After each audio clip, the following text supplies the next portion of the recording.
The monster Inoue gets dropped in the first round before coming back to put on another sensational performance, getting another devastating knockout. For the fight itself, Inoue and Nery both came out trying to feel each other out with the lead hand probes before setting up each other with backhands. No doubt both of them trying to gauge the range. However, very unlike Inoue, he got careless throwing a left uppercut on the inside, and out of nowhere Nery dropped him with a huge left hand, just as Inoue's right hand was dropping, putting him down for the first time in his career. And I'm not gonna lie guys, I thought this was the moment we were gonna get another Buster Douglas Mike Tyson upset, as the monster did look visibly shaken when the ref was counting him down. However, he took his time to get his composure and was able to survive the onslaught from Nery, even landing some nice counters himself towards the end of the round, before even giving him a smile as the bell rang.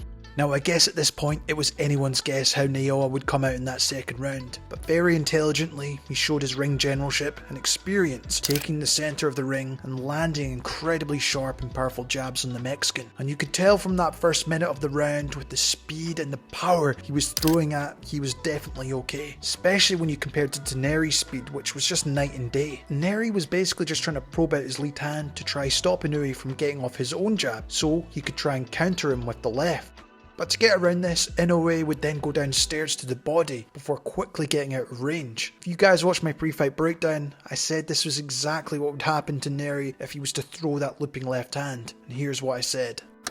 And this unpredictable attack has caught many opponents off guard in the past, but he must remain cautious of leaving himself open to counters when he does this, particularly Inoue's devastating left hook, or his right hand counter. Now with that being said, Inoue obviously caught him with a brilliantly timed left hook as Nery threw that looping left, with the Japanese star just taking a step back before throwing it. However, I don't think Nery was too hurt from it. He actually got up quite quickly, but he was definitely caught off guard. And at this point, we had two 10-8 rounds and it was anyone's guess how this could turn out. In the third, both went back to how they started in the first, trying to get that lead hand dominance. However, Inoue just looked that far sharper and powerful, landing some big right hands on Nery, who was opting to have a slightly lower guard to protect the body.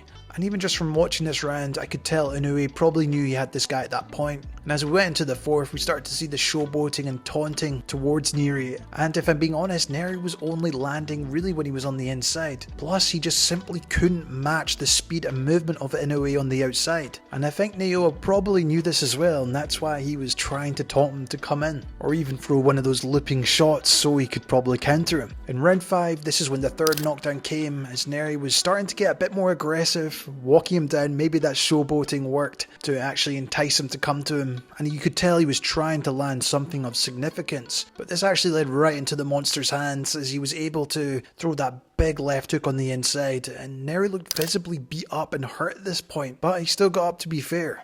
And in the final round, the monster was ready for the kill. After landing some nasty combinations and counters, it was taking its toll on the Mexican, and he got pushed back towards the corner, and Inoue just got a beautiful finish with that throwaway left hook, right uppercut, and a right cross to finish off the combination, absolutely folding Nery. And the scary thing was, it didn't even look like he threw it with full power, but it was just absolute beautiful brutality from the monster in the end. And I guess after recapping the fight, after a shocking start getting knocked down, and the way the monster came back, it was just extraordinary, putting on probably one of his most devastating performances. Now the headlines will no doubt be about how he got dropped, but I think there were a few things we can take from this.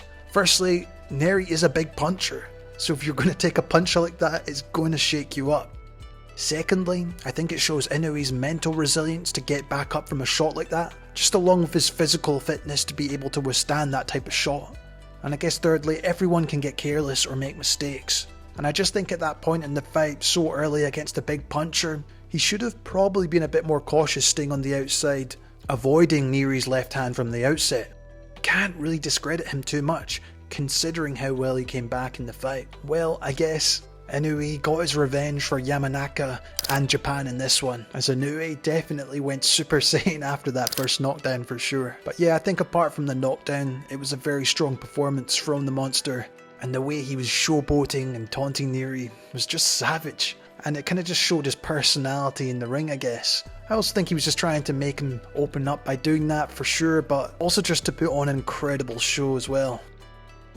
And looking at the numbers, it was clear the monster obviously dominated, but the one that really caught my eye was the power punches, where they pretty much threw the same amount. But once again, it was the accuracy of him landing with a substantial higher 48.8% compared to Nery's 28.3%.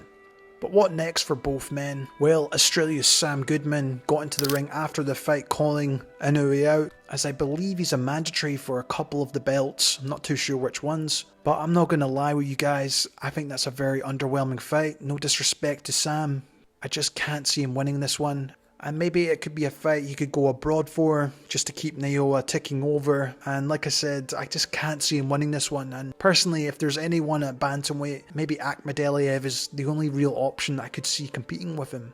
But even then, I just can't see him winning either. Personally, I think a move up in weight to featherweight would be ideal. I think there's much bigger fights in that division as well. You've got Lopez, Wood, Vargas, Ball, Figueroa, Ford, Ramirez, and I just think there's much more exciting fights in there for fans across the board. I guess it just comes down to whether Inoue wants to make that jump right now. I just think if he was able to go up there and unify, that would just be an unbelievable achievement. Never mind getting undisputed, I think it would be very hard. There's some big punchers in that weight division, but I definitely feel the power would come up with him even to that weight division. But yeah guys, let me know who you would like to see him face in the comments below. For Nery, well, you know, he gave it a crack, and I guess he'll take that to his grave that he was the first man to knock down the monster. Hey, maybe he'll be the only person to have done it. I think it was just clear in this fight, physically and mentally, Inoue was just on another level, and I'm sure he can come back and win a world title again at bantamweight. He's definitely proven he's got the power. But yeah guys, I'd love to hear your thoughts on the fight itself. Were you as shocked as I was when the first knockdown happened? I'd love to know. This has been Jamie from Boxing Life. As always, thanks so much for watching, and I'll see you in the next one.